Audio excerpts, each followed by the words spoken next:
शिकार करने के 1000 नुस्खे। हमारे यहाँ हर तरह के शिकार तसल्ली व तरीके से किए जाते हैं। ना कोई सज़ा, ना कोई फांसी।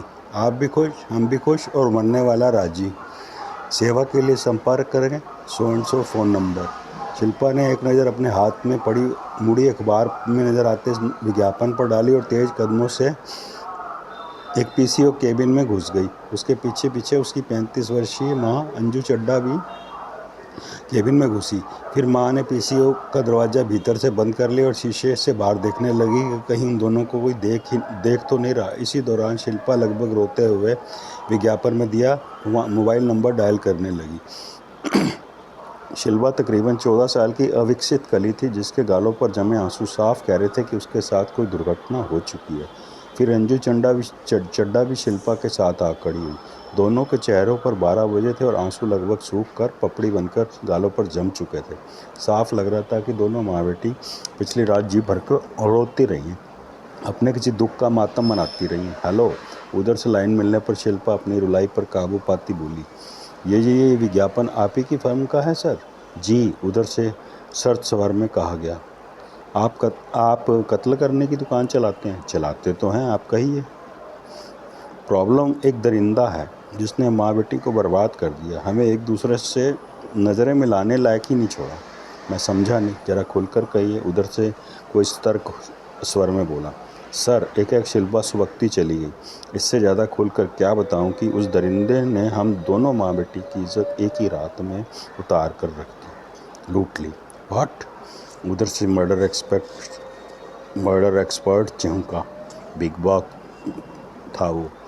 जी, उस स्वामी जी ने एक ही रात में हम माँ बेटी को एक दूसरे की सौतन बना दिया। पहले उन्होंने मेरी इज्जत लूटी, फिर माँ की। आप किस स्वामी की बात कर रहे हैं? स्वामी सेवानंद, ख्यालापुरी वाले। ओह माय गॉड, उनका तो बड़ा नाम है। देश विदेश में उनके सत्संग प्रवचन बड़ी श्रद्धा से सुने जाते हैं। कई टीवी चैनलों पर उनका सत्संग पूरी श्रद्धा भक्ति से दिखाया जाता है। लाखों श्रद्धालुओं की भीड़ उनके सत्संग को पूरी एकाग्रता से सुन रही होती है। आप उन्हीं सेवानंद जी की बात कर रही हैं? सच पूछिए तो मैं भी उनका बहुत बड़ा फ़ैन हूँ, या यूँ कहूँ कि उपासक हूँ। शिल्पा शून्य स्वर में बोली। फ़ोन पर मैं उन्हीं सेवानंद जी की ही बात कर रही हूँ। मैं कैसे मान लूँ आप सच कह रही हैं? तो आपको भ्रम है कि हम माँ बेटी अपनी इज्जत लूट जाने का बहाना घड़ कर स्वामी जी के पीछे पड़ी हैं। बिग बाप को जवाब न सूझा। वाकई माँ बेटी एक साथ ऐसा षड्यंत्र नहीं कर सकती थी। कोई भी स्त्री अपनी इज्जत लूट जाने का ढोल इस तरीके से नहीं बजा सकती। आप मिल रहे हैं या मैं फ़ोन रखूं?